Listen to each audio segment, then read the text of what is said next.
All right. Hello, everybody. Welcome back to another edition of the One Up Sales Development Podcast. For my next guest that I have you on for today is truly someone really special.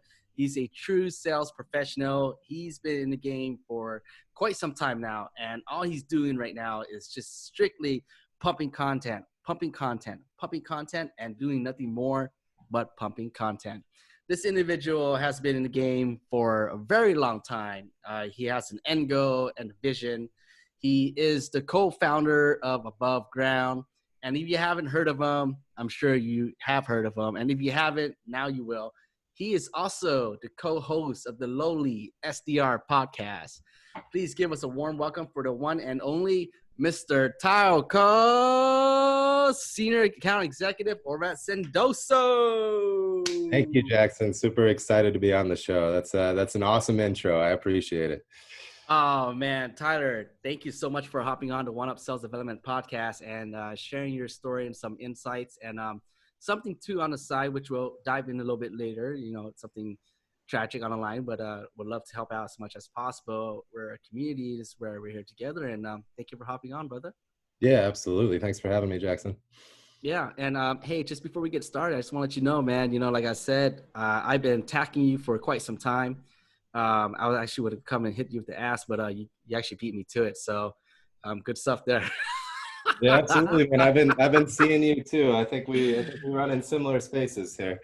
Yeah, and your profile picture is really catchy, by the way. Looking slick in a suit and a pink tie. My CRO Sam East will appreciate that. He likes to call me out on it constantly. Oh yeah. Once you get that good of a profile picture, though, you can't just switch it, man. All the other pictures don't stand up. There you go. You see, I'm not the only one, so that means you're doing something right. All right, so hey, Tyler, without further ado, why don't you go ahead, let's just dive right into it. Why don't you go ahead and give us a brief introduction to who you are and just how'd you get into sales in general? Yeah, absolutely. I had a pretty non-traditional background. I think that's pretty common for us sales folks, but went to school at Auburn for 3 years, got an opportunity to write for Pitchfork magazine and do some music journalism. So I stopped going to school at that time, moved to Chicago, made a lot of connections in that industry to the point where I realized, like, I'm a businessman. I need to kind of represent people and work for myself. So I started a label, started managing artists, moved out to Valencia, Spain. I was there for 18 months. Returned mainly because I just got sick of the grind of like 8 p.m. to 10 a.m. work days out there and being on the road every day. Still really passionate about that space, but came back to Arizona at that time. My dad was living there, just had a year of school I wanted to finish up. Wrapped up my degree in business tourism and started managing the front office at a Westin hotel.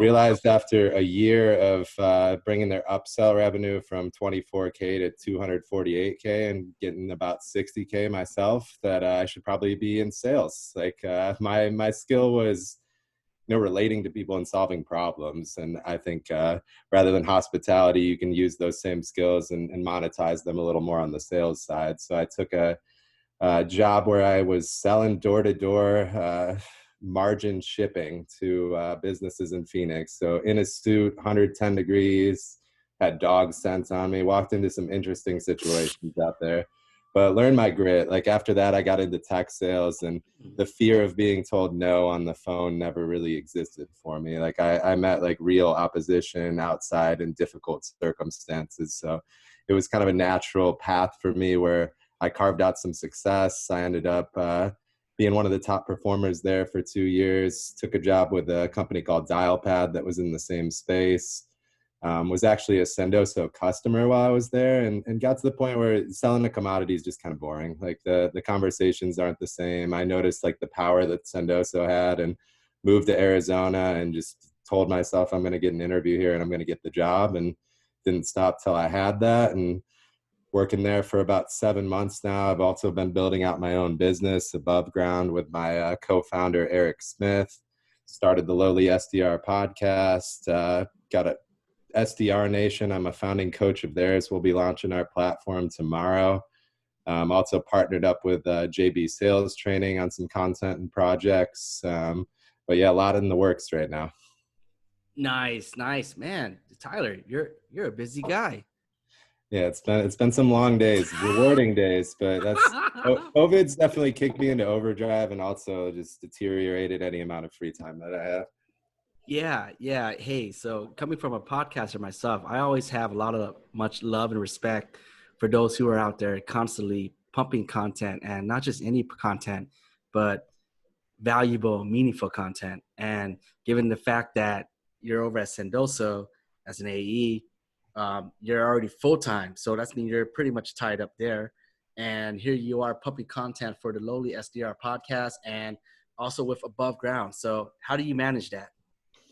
Really strong team and, a strict schedule. Like I work Sendoso for my regular business hours. The good news is a lot of this stuff kind of blends. Like the relationships that I can build with these sales leaders, sales development leaders, are also potentially people that could be using my product too. So there's some of that conflict of interest gets eliminated from like mutual benefit on both sides.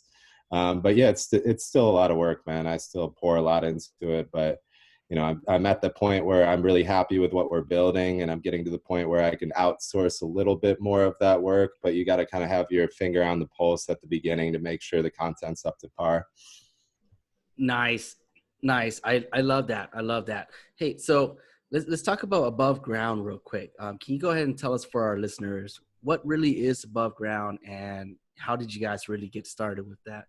Yeah, absolutely. Well, Eric and I ask ourselves that question on a daily basis, so it's still a work in progress. But Eric was a SDR of mine at Sendoso. I was mentoring him as he actually moved from an AE role into an SDR role, and kind of was like relearning Oh, some wow. strategies that he hadn't needed to use in a while.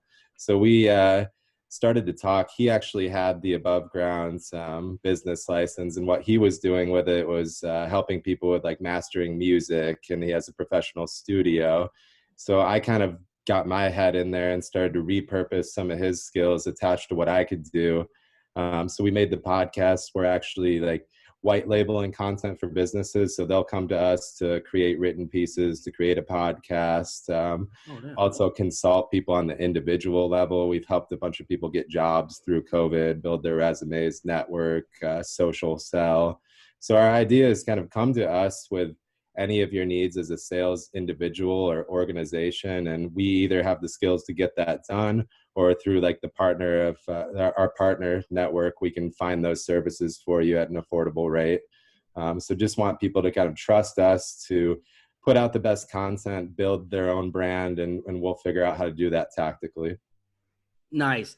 Nice. Okay. So what I'm hearing with you and Eric for Abuveground, this is basically an issue and a gap that you guys saw. And you're like, hey, when I was an SDR and BDR, I didn't have this available to me.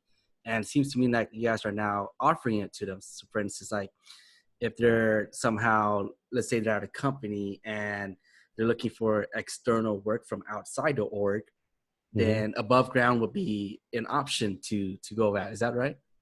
Yeah, absolutely. And it rings true with like our partnerships too. That's why we work with companies like SDR Nation, like JB Sales Training. Like we're not just partnering up with whoever wants to work with Abuveground.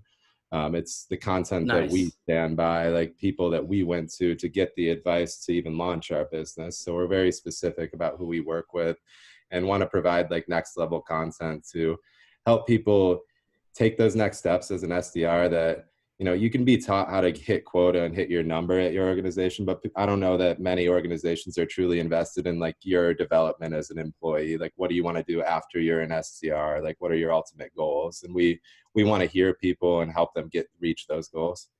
Oh man. Oh man, Tyler. That was like music to my ears. Alignment. Yeah. And as much as important it is as today, it's tragically to see, unfortunately, other companies, they're really, not all of them, but there's some that's like just missing alignment. And they come in, hey man, yeah, here's a list of companies, go book appointments, do your thing. Oh, you want to be AE? Sure. A year and a half down the road, you can be an outside sales rep or something like that, or inside sales rep. And really, alignment has always been missed. So that's great. You guys partner up with JB Sales Training. John Barrows, definitely big known. Morgan Ingram. Shout out to Morgan Ingram, by the way, we're listening to this. Buckley. That's awesome. So how did you guys really become like in together? Or were they the one that teaching you how to do things with Eric before you guys started launching out? And this is like your mentor, so to say? Well, Morgan and John actually gave me like an in-person sales training when I was at Dialpad. So they were like on my radar from then. Oh, I love their nice. content. So There it is. that once COVID hit, I became super involved in some of the same like micro communities. Like Morgan and I do a Zoom every Friday with a group of like sales professionals. So just a ton of alignment. Morgan was also one of my first guests when I launched the podcast. So for us, it was, I mean, we had no idea how it would take off. Eric and I, like a big goal of ours was to just have John Barros on our podcast someday. And we're like 90 days in and he's on our podcast. We're releasing Monday. They're partnered up with us. So like Oh, everything kind of nice. like hit the ground running to a degree faster than even we realized. But it was just natural. Once we got to the point where we had content that we thought they would find interest in, it was like, okay, let's get these guys on board. And there's been a number of things. Like they're actually finalizing their partnership with Sendoso. So, and they're finalizing Oh, a nice. partnership with SDR Nation. So just a ton of like common alignment with our two organizations. Nice. Okay, so Tyler, let's as we were talking about SDR Nation in the green room earlier, and we're talking about our relationships to Michael and stuff. And for those who are listening, and we know it's launching tomorrow, which we'll be launching this episode today. Talk to about SDR Nation. What is this? What's the purpose? What's the end goal? Hit us, Yeah, baby. absolutely. Yeah, hit So us, baby. Michael and I crossed paths like when we were both at this beginning stage of like we had super common goals and like how are we going to execute it. Michael had his business partner Charlie, and they had a lot of experience from dealing with the Revenue Collective. So I think we both had common goals, and they just had more of like a business plan to put it together. So I've actually been kind of recruited and worked with some of these different organizations: SDR Defenders, SDR SDR Defenders. Evolution. Yeah. Michael was the first one to come into the fold. He was the first one to have like something that I thought was scalable and could last. Not that those other things aren't great resources, but right now they're resources. Like it's somewhere to go and kind of like dive into some content, like great content. But Michael's looking at something that's collaborative, where there's like super powerful founding coaches, and that's kind of what it's built on. So these individuals will come and subscribe on a monthly basis. $50 a month, which we're hoping that these people will set, 5 to 10 more meetings a month from the resources that we give them. So it should be kind of a no-brainer from like an ROI perspective. But it's a Slack group. It's one-to-one coaching with these different coaches. We each specialize in a different like sector. So I'm a career coaching expert along with Megan Suckling. Sarah Brazier is specializing in like social selling. Nice. Jen Spencer is handling like kind of the marketing part of the SDR role. Jake Harry's doing more of like the LinkedIn build and like individual coaching and just like sales tactics overall, like how to master the cold call. So, I mean, you're just getting 5 experts in this space, along with Michael and Charlie, who are incredibly passionate and aren't going to let this cause fail. So I'm super excited to see like what we can do to help SDRs. Damn, love it, man. And for those who are listening that's not familiar with Michael, that's Michael Galliano, right? Michael Galliano. There you go. Yeah. There it is. That's my guy, man. Yeah, we actually recorded an episode not too long ago too, like I was mentioning, and he's quite a gemstone, I'd say. And to the best of my recollection, I remember he's mentioned he was like I think he's in Canada, and then he jumped over to San Francisco for a bit. It was bumming on the couch and was like, screw this, I'm gonna go all out, made it happen. And yeah, Michael Galliano, shout out to Michael Galliano if you're listening to this. Yeah. And Michael wouldn't be happy if I didn't mention too, like a big goal of ours is just respect for the sales profession, like giving resources. Like let's have people that want to be salespeople. Let's have college courses that teach you how to sell. There's so many people in this space, and it's kind of like this industry that I think outsiders look down upon, and people don't really dedicate all their resources to be a sales rep. In most cases, they kind of fall into that path. So if we can help kind of just build respect for the profession and give people better resources and feel better about what they're doing, I think it'll go a long way. Oh, yes. Yeah, absolutely. Dude, I agree. And I know exactly what you're talking about.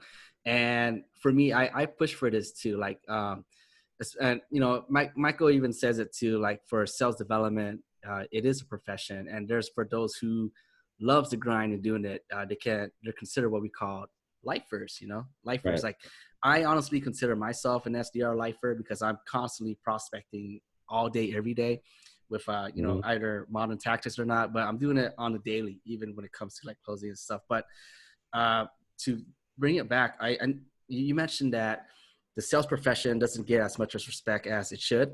And I highly agree. I believe that the sales profession is because not everyone has the same mindset and experience that we do. Like if they were to be in the B2B tech and SaaS sales, then that's when you would truly understand and see the hard work that it takes, the negotiations, the tactics, the follow-ups, the follow-throughs, and just how to really, make it the art of copywriting, like being able to close in print, getting them to do something. And when you run a random party, right? Like, oh, hi, Tyler. My name is Jackson, and let's say I'm Asian. Let's say I'm a doctor, pharmacist, whatever, right? Okay. And I'm like, yeah, what you do, man? You're like, oh, I'm in sales. I'm in technology sales. Like, if I don't know sales, first thing I'll just be like, oh, you sales? Yeah, okay, whatever, man. Because sales has a bad rap, right? Like sales is everywhere. You go to Starbucks, it's sales. You go to Target, it's sales. You go to car dealership, that Wolf of Wall Street style guy. Yeah. And I know exactly what he's talking about, man, because people don't see it the way we see it because they gave us the vision to see it. And here we are. Yeah, I mean, we set ourselves up for failure to a certain degree. It's like the bad apples out there, and then like the 100-step outreach sequence. I was in one the other day that like I actually responded to, and then I was still trapped in the drip. I'm like, yeah, I actually do want to see your product, and then it was like next message of the drip. I'm like, okay, well, this is why people don't like us. Oh. SDR Nation won't let you send bad sequences like that. That's the goal here. Train your people to not have those tactics so that they don't go kind of ruin that reputation of the company and the whole experience for the buyer. Yep. And there you go. And hey, it's hard. It's hard. Like I sometimes find myself in that rabbit hole too, because we're casting a wide net, right? We load it up. Sometimes we grade our accounts, tier A, B, C, whatever to C. We're just not launching full automatic campaign when sometimes that person that was in misplaced in C would have been like a B or A. And it's like, fuck, but it is what it is. And it's hard. It's hard. So, oh man. Hey, Tyler, so diving in a little bit deep, I want to go ahead and get to know a little bit more about your background. You mentioned, so right now you're in Scottsdale, you're in Arizona, right? Yes. You mentioned you moved to Chicago and stuff. So where did you grow up at? Talk to us about that. Yeah, Chicago was like home for me. That's where I spent most of my life growing up until I left for college. And then post my 3 years in college, when I dove into the music stuff, I built out my career with like local artists there in the Chicago music scene. Nice. Even the people that I managed like over in Europe were Chicago-based artists. So that's home for me. It'll always be home. Happy to be where I'm at now and experience a little bit better weather and a little easier lifestyle out in Scottsdale, but Chicago is home for me. Nice. Okay. So let's talk about music. You've been in music for quite some time now, and I would imagine it's probably before even sales. Like, what really was your passion at the time, and what were you looking to do? Were you looking to like be an artist, a band player, or what did that look like? I've always been the person that like I love the scene, but I've never been in it for like the exposure or like, I don't know, pride myself. So like a big thing for me was building out the careers of these people around me. Like one of the artists I represented, his name's Jeff Roll. He has a finance degree from Northwestern. He played in the NFL for 8 years. Got a hardcore opiate addiction when he was in the NFL. Like, smart guy too. We're not talking about, he has a finance degree from Northwestern, but got shut up with so much stuff when he was in the league that he developed an addiction. And then afterwards kind of spent through all his money on like opiates, moved to heroin when he wasn't in the league anymore. And a big thing for me was like, okay, I have this guy who's like done so much and now he's at like square zero again, but he's so passionate about this. So like I was the connector of people. I got the guy to teach him how to play. I got the people to give him a chance to open, and then he stepped up through the scene. And a big thing for me was when he had played for the Bears for a while, and he got to headline a music festival called Spring Awakening, like at Soldier Field, with Soldier Field packed of like people to watch him play his music. And that was like the ultimate like adrenaline rush for me, like seeing these people that I had kind of like propped up and led through this community to like have success in what they love. And it leaks through in a lot of my work in sales too. Like I want to see the people around me succeed. I want to like help mentor and coach people. Damn. Okay, I love that. So that's where it came from. You grew up loving helping people in general. Hey, Yeah. so back in Chicago, you were the connector. You're in the music. You're help connecting people with where they need to go and things they need to do. So, what exactly did that look like? Like, did you and how did you really get started? Like, were you playing an instrument, or dive in a little bit deeper there? I was the journalist. I was writing for Pitchfork. So all these shows and entertainers want me to cover their concerts. Like, come on in. Like, come on. Who do you want to bring in to the show? You start using your entry and your influence on the people to mold it into more of a business, instead of like, okay, I'll come in the door and write my article and get paid $150 after I do it. Yeah. So that was like, once you can get into all the venues, shake everybody's hand, kind of know the people in the space, it becomes like easier to have business conversations with those people. Nice. Okay, so what I'm hearing, you were a journalist first, is that right? Yeah, I was a journalist who stepped into like more of like record label owning and managing artists.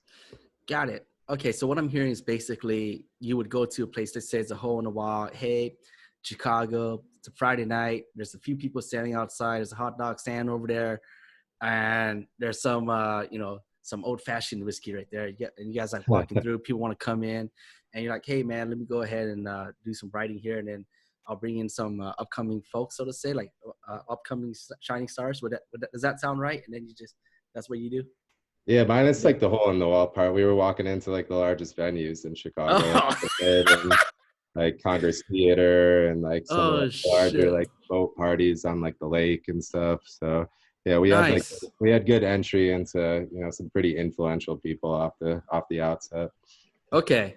So and I'm just gonna take a stab at it. I truly believe because when I watch your content you throw out, your formatting and the questions you ask, I truly believe it's tied from what you learned when you were journaling during that time. Would you say that that's true?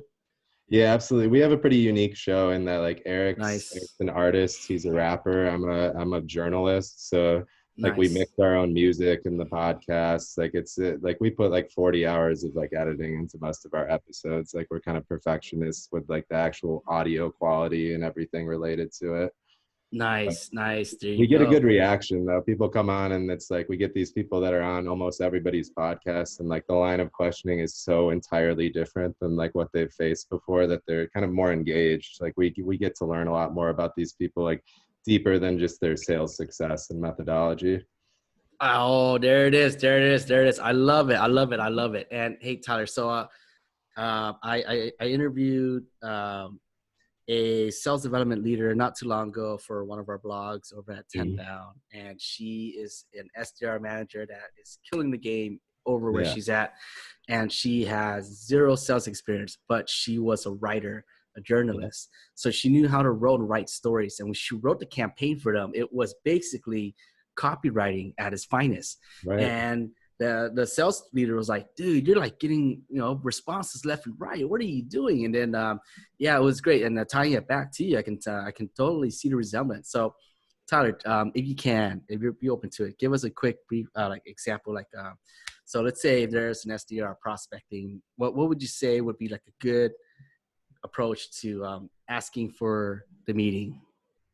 Yeah, absolutely. So I'm doing a ton of that first level research, like anything I can comb to find out about that person, and attach it to a very like light call to action. Like, hey, I was reading this blog that you published where you mentioned like X, Y, and Z. Like, I'd love to like take a deeper look at like why you feel that way about like these topics within your industry.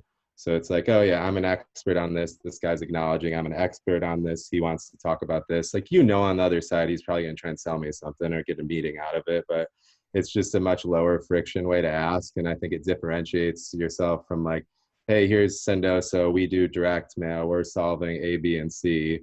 Instead, it's, hey, I know you're a marketing campaign manager. And with COVID, you guys lost all your events and you're having trouble like driving like top of funnel creation. You published an article about like how you're doing this campaign. Like what kind of success have you seen, and like what have been like the drawbacks in like your data tracking? Somebody's going to probably answer that. Damn, if that wasn't the price of admission right there, there it is, folks. That is Mr. Tyler Coe, ex-journalist, copywriter, SDR trainer, man. That was fucking music to my ears, bro. I love it, man. I love it. And really, right, all you're really doing is, hey, it's not about you, man. It's about them. And really, it's like, hey, Tyler, notice you've been doing this and that. Not quite sure why you feel this way. This is how others are feeling this way, and here's why. Is there any relevancy there? And really just tying yourself in the end later. You know, and the reason I asked is I can actually help you too if you'd be open to it. But what are your thoughts there? And then bang, bang, bang. Damn, Tyler! Love it, man. Or you can go the slow play route and just build a whole podcast and build relationships with them and then sell to them. But I don't recommend that one. That one might take you like 8 years to set, or 8 months to set that meeting. But oh man, I love it. I love it. I love it. Put out content and copyright though. Like that's the first way, because people actually accept your LinkedIn request. They'll think you're an expert in your space. Like the more recognizable you are, the more content of theirs that you engage in, like that's going to get you noticed even more so than like your actual messaging.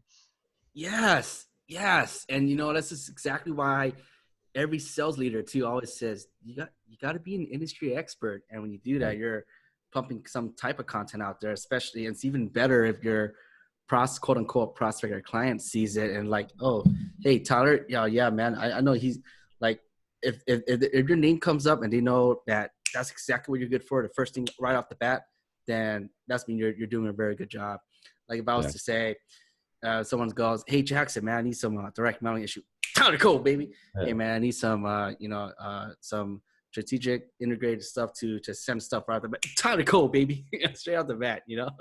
Well, yeah, exactly, dude. And it's, you get to the point too where like I'm selling to sales development leaders a lot of the time. You know how great that is that I have a podcast that they're already listening to and they see me as somebody who cares about the space and their reps. Like they're going to be more likely to listen to my framing of my own product as I describe it, because they know I'm not full of shit. Like I'm doing this with my regular life outside of Sendoso. Love it. There it is. You know, there's that validation and like, hey, this guy ain't just some tool. This guy's the real deal. Hey, you don't believe me? Listen to this five-minute clip episode. Boom. Right, exactly. Yeah, man, I love it. That's how you do it, man. That's how you do it. Hey, Tyler, so let's dive into this, man. And you've been in the music game for a very long time, and you still are today. And you brought it up to my attention about a good friend of yours, and you know, really want to dedicate this episode to him, help him out as much as possible. You know, let's just dive right into it. To the listeners, and I know this is a tough topic, and you know, I the podcast is typically ad free, but just to help this out, I said, "Fuck it, we're gonna do it." Run it through, man. Yeah, absolutely. I'll give you a little background first on just some things that Eric and I have been really passionate about for some time. Like our most recent episode, if you listen to it, it's about mental health.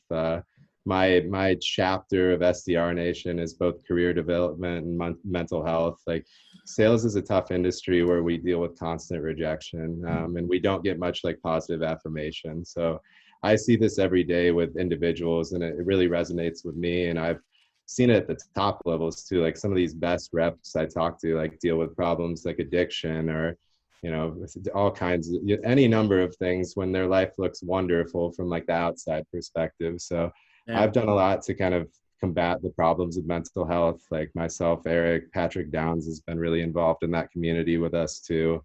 But a friend of mine, Brian, he taught me how to DJ. He was actually the most talented musician I met in my time in music. He taught my entire group of people how to play and do what they did. He has an audio and video engineering degree from Columbia University. He's been doing it his entire life. Won film awards for some of the films he's produced and directed. Damn. But he was always an introvert who had trouble like taking that next step in the music industry. Like he'd have songs that were charting like top 3 to 5 in his genre on the charts, and he couldn't get like booked in Chicago because he didn't have that personality. So he's been kind of on the short end of the stick in general. And then Corona caused him to lose a lot of his work. Like there aren't really DJ gigs, there aren't really video and production gigs. He had lost his wife recently too. So I really had him dive into our team. I brought him on board at Abuveground. I really didn't have resources to pay him. I knew his work would be great though, and I knew he needed help. So I just paid him out of my pocket, like revenue that I wasn't even making. Oh, damn. And then he got to the point where it was a possibility, man. Like if you look at like what he was dealing with in his life, it was such a challenge for him. So I knew when I took him on board, like I did that to give him some meaning. And he was so appreciative of it too, like just up until his like last days, like how grateful he was to like Eric and I for giving him a platform to work. But we were we were supposed to release our John Barros episode on Monday. We talked on Friday. 2 hours went by, I hadn't heard back from him. The next day I got a call from his father that like he had taken his life.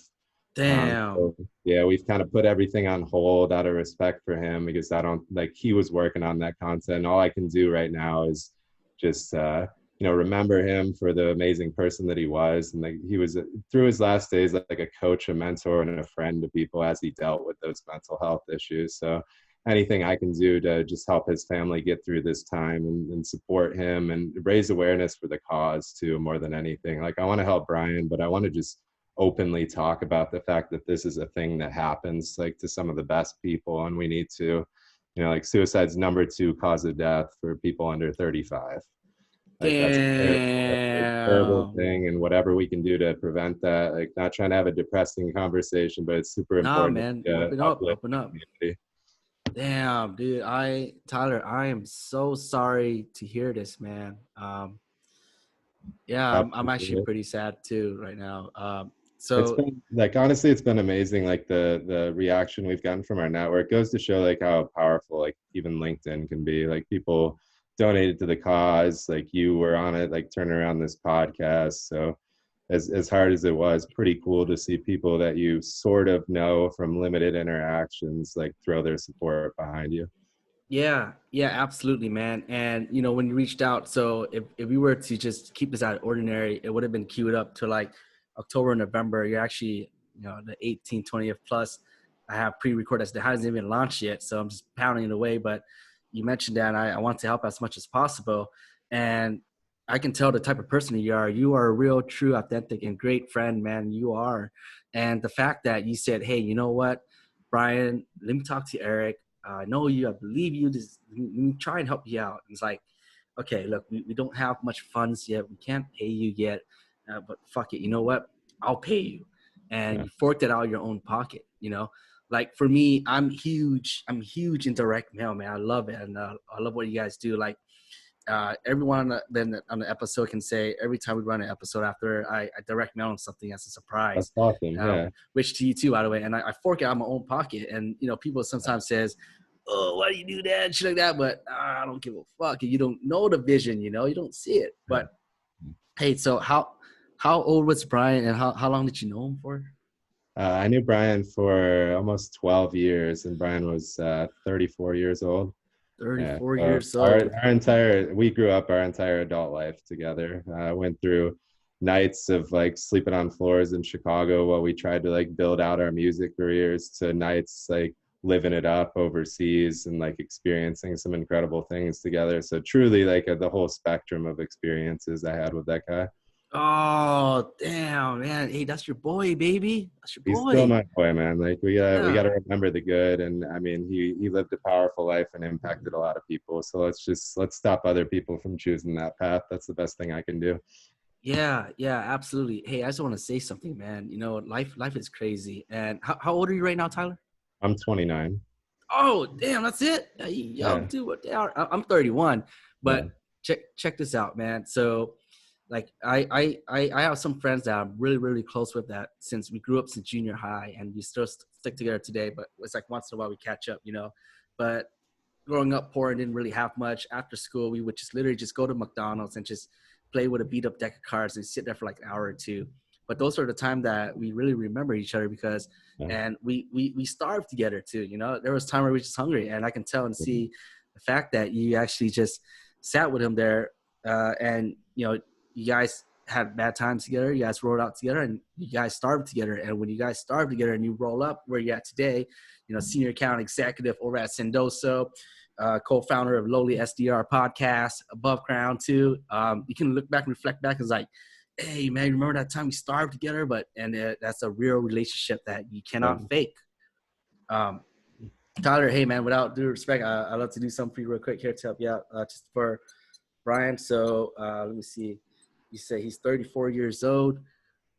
34 years old, and you knew him for 12 years.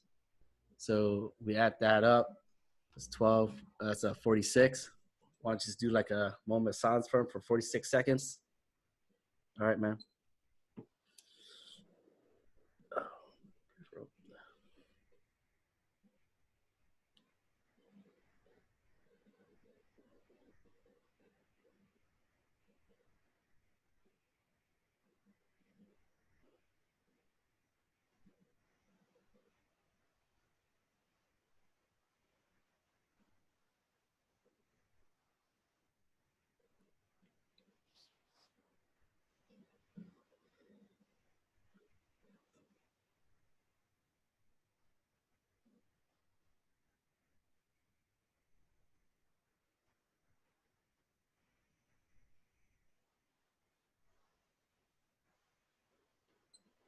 Rest in peace, Brian.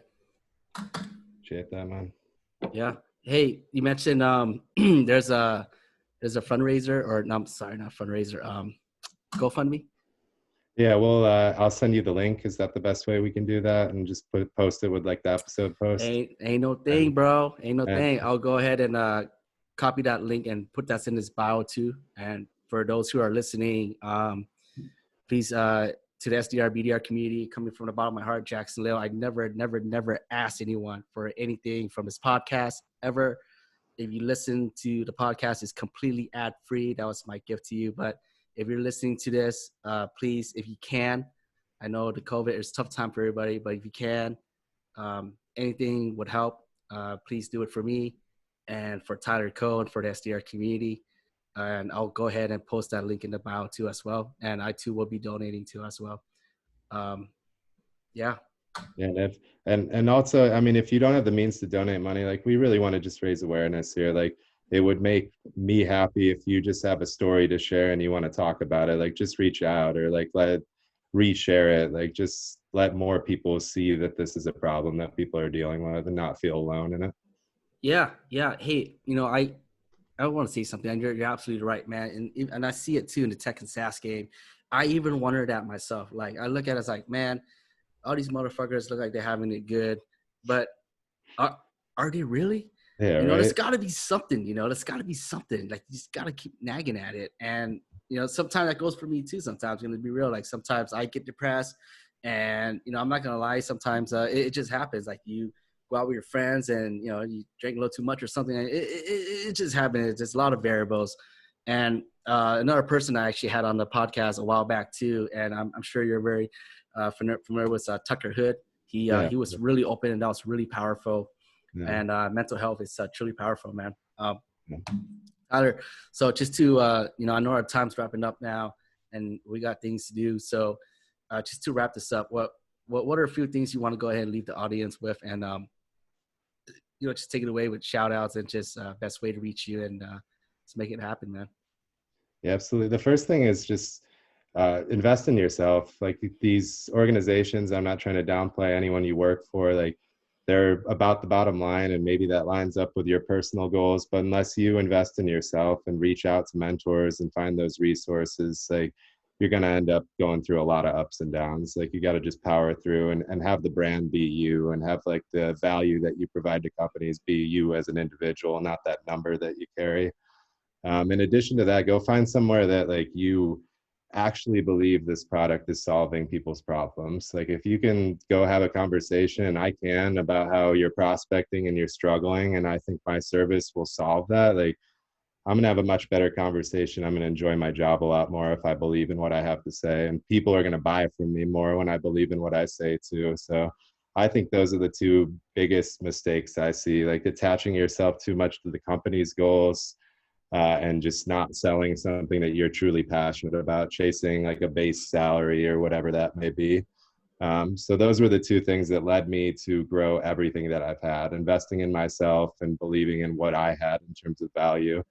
So do that and you're going to go a long way, and just reach out for help. Like there's so many people in this community, just from my experience that I've dealt with in the last week, that I had no idea I had this many like allies and supporters. Like there's people out there that want to help you. So spend the time and get uncomfortable and go ask for help. And in terms of a shameless plug, I'd love to have you come listen to the Lowly SDR podcast. We do things a little differently. Like we will give you tactical sales advice, but our whole thing is like, let's teach people to be better people and learn through experience and turn that into sales success. Like we're not teaching you Sandler methodology or Challenger sale when you get on. We're going to tell you like the ups and downs that this enterprise sales rep's experienced and like the life lessons that he's learned. So that's really important to me. And for SDRs that are looking for resources, I am super excited about SDR Nation. I know you know a lot of the people in there, and I'd love to see people come and join us. We're actually offering for the first 6 months, instead of paying $50 a month, $50 will actually cover your first 6 months. So you're paying Nice. like $10 a month for resources that'll hopefully allow you to be a lot more successful and take next steps in your career. But that's about it for me. And shout out to Brian, of course, a close friend of mine, and super happy and honored that you took the time to respect him today. So Hey, man. challenging thing for me to do, but also super rewarding to just like have this conversation and step away and think about some of the positives too. So I'm eternally grateful for that, honestly. And look forward to working with you more in the future and seeing what's going on with your podcast. Maybe we can cross our podcasts into one and do something cool in the future. Oh man, you bet. Absolutely. Yeah, me and Mateo did that a while back too with the Self-Dev Squad podcast, and more to come, but absolutely. And I love that, man. Invest in yourself. That's actually the biggest investment you can ever make, is in yourself. And again, Tyler Code, thanks again for hopping on the One Up Sales Development podcast. Rest in peace to your buddy, Brian, man. And we'll catch you next time. Thank you, man. Appreciate it.